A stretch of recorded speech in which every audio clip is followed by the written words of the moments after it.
To ga mu a wannan titi na sharaɗa a halin yanzu titin da ya tashi daga hauren wanki duwe kwanar kasuwa sai wajen masallacin sharaɗa a halin yanzu wani titin da muka samu dai titi ya bai faffashe tare da cikin ruwa da cunkoson ababen hawa a wannan titi wanda duk wanda zai wuce ta wannan titi sai dai ya raraɓe ya gefe sannan ya wuce amma kuma ga yanda tattaunawa mu ta yi daga cikin wani dan wannan unguwa. Allah ba za ya ba kowa ba, Allah ba a zalumin kowa ba. Na leda ƙasa na yawo na dakata na zauna na yi al'ajam na kuka akan busa haƙin tallaka. Allah ba za ya bar kowa ba. Assalamu alaikum wa rahmatullah. Ni dai sunana Abba Ahmad Aliyu wanda aka sani da Abban Ahmada Zai. To na ganka a wannan titi kamar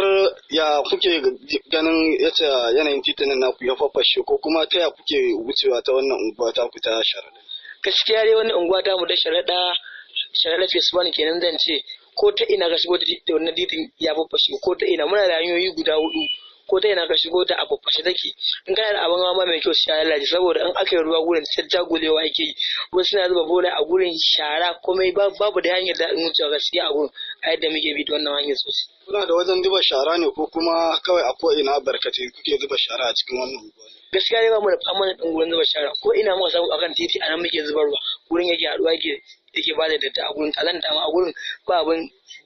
ba za ka iya ma kalla a gurin ba. To yanzu idan zaka wuce na ganka kan keke idan zaka wuce ta ina kake ganin cewa zaka iya bi a yanzu saboda ruwa gaba ɗaya na ga ya ci hanya. Gaskiya dai yanzu babu ta inda zan bi sai inda jagula mu ta gefe ra'awa saboda dole sai na ɓaci kayana duk sun ɓaɓɓaci wanda ita namu sai addu'a dai.